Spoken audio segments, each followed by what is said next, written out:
a little bit background in terms of career nuggets. So we're all working.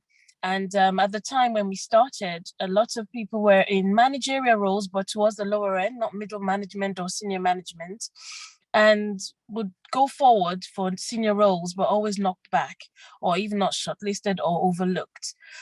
So we came together, and that meant it was very demoralizing for quite a lot of people, the people that I serve and the people and myself. And what we realized is that if we want to change, we've got to be in there and speak out and get the leadership to listen and be involved and be willing to embrace the change and make something has to change. So you can't keep on, if you're looking for a particular fish and you're fishing in the same pond, you'll get the same result. Something has to change.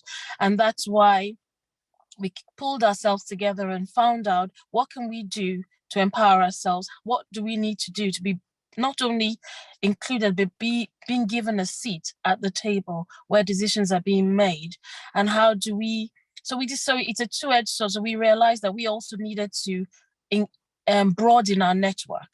So a lot of us, stayed within the Black community, and we didn't really network outside that, just to understand what is expected and find out where the opportunities were. And sometimes some of us found out that we would discount ourselves and think there's no point going for those roles because we wouldn't be considered anyway.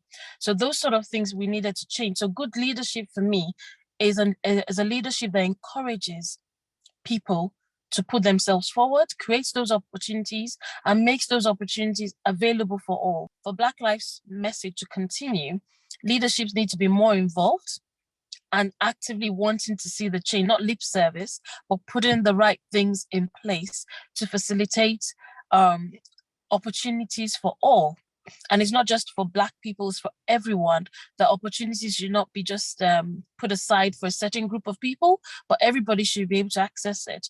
And if there's anything that needs to put in place that might be a hindrance for someone to access those positions, get those roles, get those access to those opportunities, that sort of opportunity should be presented to all. So you find out that leaders are now putting in training courses. I run an academy accredited by the Institute of Leadership Management, which is part of City and Guilds, and people are coming in and we're talking practical things. So what it is two things: listen, leadership, a good leadership at this time needs to listen, needs to be willing to embrace the change and put practical things in place and make themselves accessible to others, to learn from them, to be able to ask questions and respond accordingly.